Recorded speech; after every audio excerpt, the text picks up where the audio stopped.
So this morning, as Court shared with us from Psalm, excuse me, we heard about a structure, right? We often think of the structures in our lives as those that, how should we say it? Those that maybe close us in. That's a way to say it. It closes us in and keeps us from the outside world, right? I mean, that's what our homes are for, right? Our homes are for keeping us sheltered from the storms that come from Mother Nature, to keep a little bit of privacy, right? Sometimes to keep us from seeing all the things that are going on out in the world. Because there are things we just don't want to see. So we pull our blinds and we stay in our nice little comfy home, right? Well, I'm wondering, is that what God is calling us to? Is God calling us to live in that little house or that big house? Is God calling us to just be ourselves, to just do our thing and not worry about anybody else? Well, no, he doesn't. Because he says, what if the Lord does not protect the city, it does no good for the sentries to stand guard. They'll be defeated, right? So all we do to protect ourselves from all the other things in the world, and it doesn't do any good unless we're in communication with God and God is directing those steps. We might get up early and go to bed late for generations, right? But if we haven't asked God into that picture, into those moments, then what good is all the work? That's what the psalmist is telling us, that God provides even while we sleep. Remember, even Jesus went and had naps, right? I think we talked about that one time when we were talking about taking care of ourselves. Even Jesus goes and takes a nap. But what are we hearing from Mark? We're hearing from Mark that, now this is part of a string of different parables, right? And if we're listening closely, we find that they are all focused on one thing: Jerusalem. Why is Jerusalem such a big thing? Well, remember, we're talking to a society that was nearly completely of the Jewish tradition, right? For them, all things, all the power of God, not only dwelled within there, but came out of there. So if you went on your pilgrimage to Jerusalem, to the temple, then you were it's like you were filling yourself up with God so you could go back home and you could do all the things you need to do, and then, you'd lose God a little bit at a time so that you'd kind of shrivel up, and then you'd need to go back on another pilgrimage to Jerusalem, right? That was the tradition, because that's where they felt that God was the strongest. And where, now remember all the Old Testament stories of the temple that moved, right? In Jerusalem, the place that you found the most God was in the temple. Now, the temple had other things to do. The temple was also a place where there was trading going on and stuff. Now, we know that Jesus turns a table later, but that's not part of this story. That happens later. This story, Jesus comes, and did you notice that he said he set across from the tables? Now, I know the men have done this, but us ladies are usually busy. But gone to the mall, right? Gone to the store, and on the 43rd store, you're like going, I'm just going to sit out here on the bench. And what do? You're people watching, right? You're watching the mom who's just about ready to just leave the toddler in the carriage and take off and go do her shopping, because she's just, could you not cry? This is the one day I have to do this. You're watching the husband and wife that one or the other, because what's in most malls, we don't just have J.C. Penney's or anything. We've got Dick's Sporting Goods, and we've got hunting stores, and we got all these things, right? Clothes stores, and somebody has spent too much money, and you just know by the way they're walking, right? Somebody messed up. So Jesus is people watching, and what he's watching are these folks that are called scribes. Now, the scribes had a lofty place in the hierarchy of the church. They might have been very book-learned knowledge and just were called upon to read, to perhaps give a service, to do those kind of things, almost like a priest, but not. And then some actually interpreted the Jewish law. So the Hebrew, they would take all those Hebrew documents, and when somebody said, what about this? How does this apply to the law? They would spend hours digging through all of the Jewish law to find out how it affected them, how it affected this situation. And then there were some that were simply scribes in the sense that they just hung out with the cool kids, right? I mean, they were just kind of there. Because the hierarchy was real. Now, these scribes are sitting there, and we talk about this marketplace happening in a temple.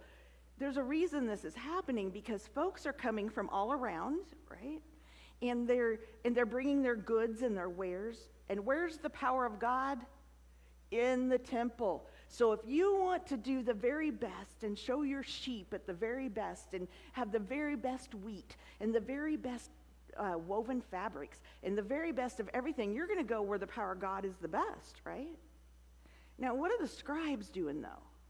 They're looking over there at, Sarah Sue saying, "Do you see how much she just got for that piece of fabric? Put her down for a few more denarii." Oh, he sold 12 of those lambs. We need the money from 2 of them.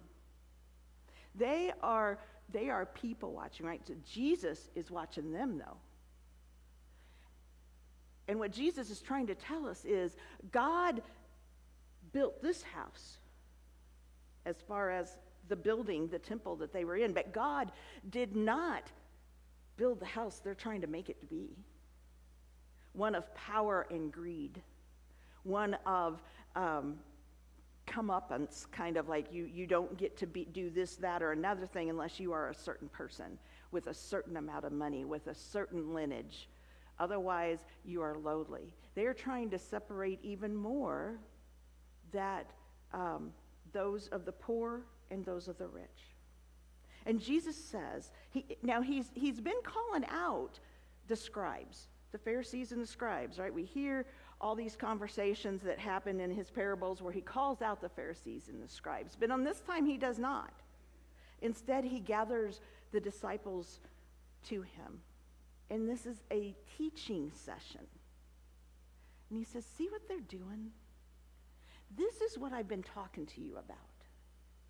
This is what I have been carrying with me, this weight that I have not been able to permeate, this thing that I'm not approving of, but I don't want to tackle it right now. I just want you to sit here with me and see what's happening.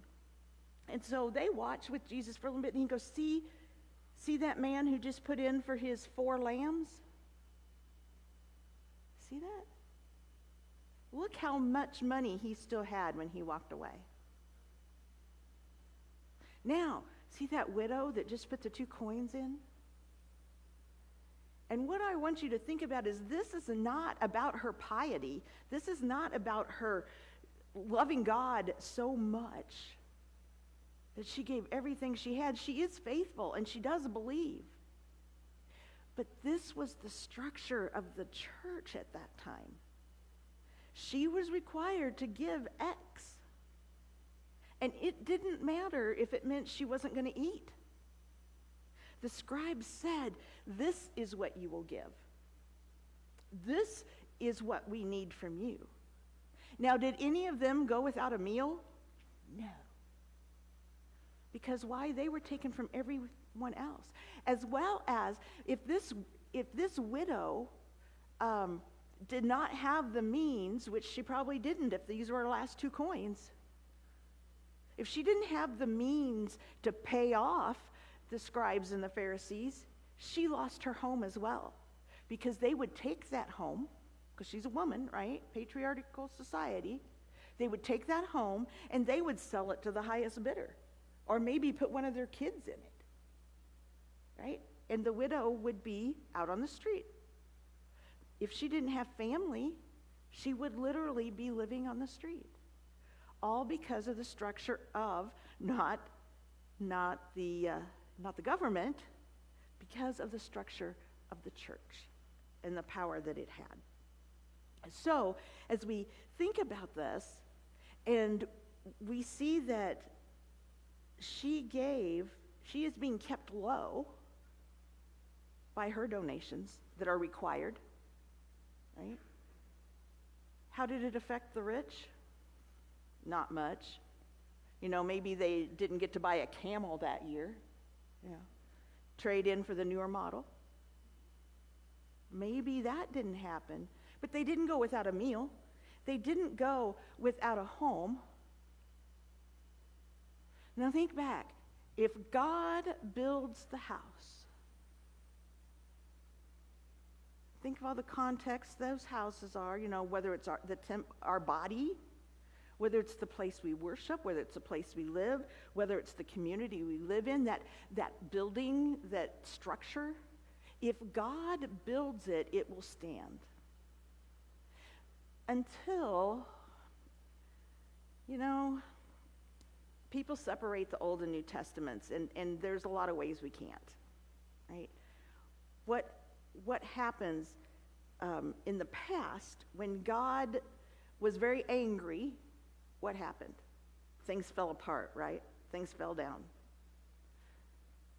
What happens to the temple? What does Jesus tell his disciples, or tells the scribes and Pharisees later? In 3 days, this temple will fall. And he is talking about his literal body. But he's also talking about that place that is all things religion. The religiosity had gotten away from faith, right?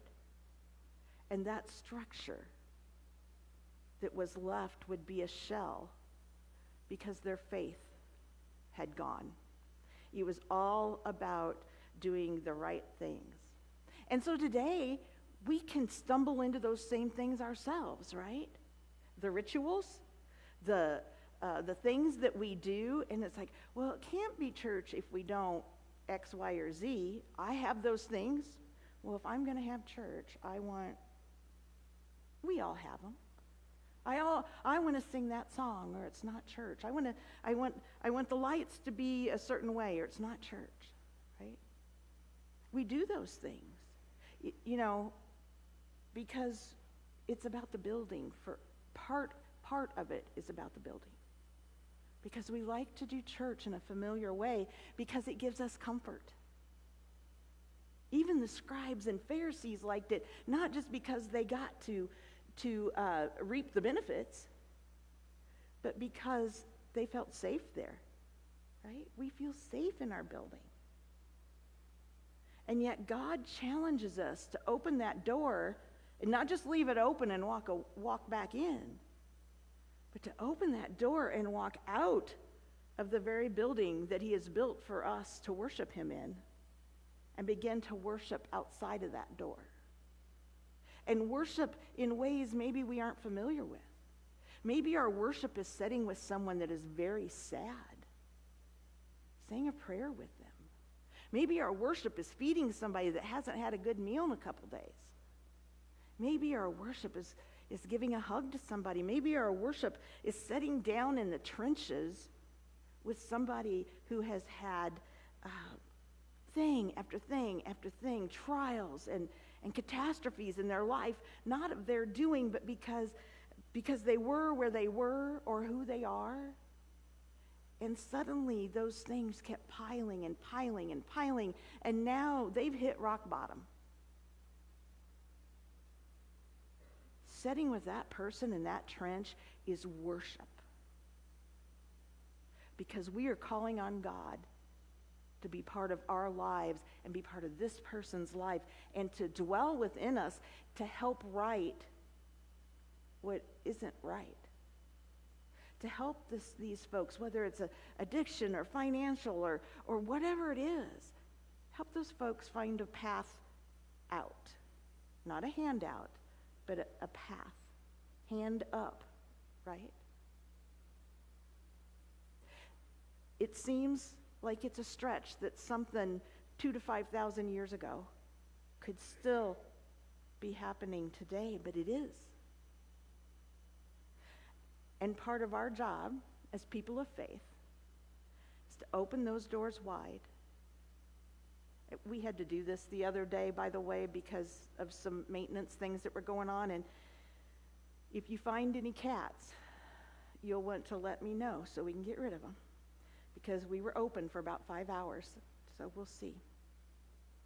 But what if the worst thing that happened is we opened those doors and walked out and didn't close them, and a cat that was hungry came in here?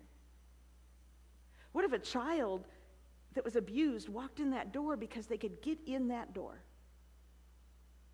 What if they met us on the street and we said, "Is everything okay?" Not good, right? But okay. Are you telling me the truth? You look really sad. How can we help with that? It is our conversations outside of this space with folks that do not commonly come into this space that changes the world. So let's help God fill the buildings that God has built, the homes that God has built within and around us. Let's help fill those with people who will return the favor in praise and adoration of God, of Christ, and the leading of the Holy Spirit. Let us join together in our prayer of yearning.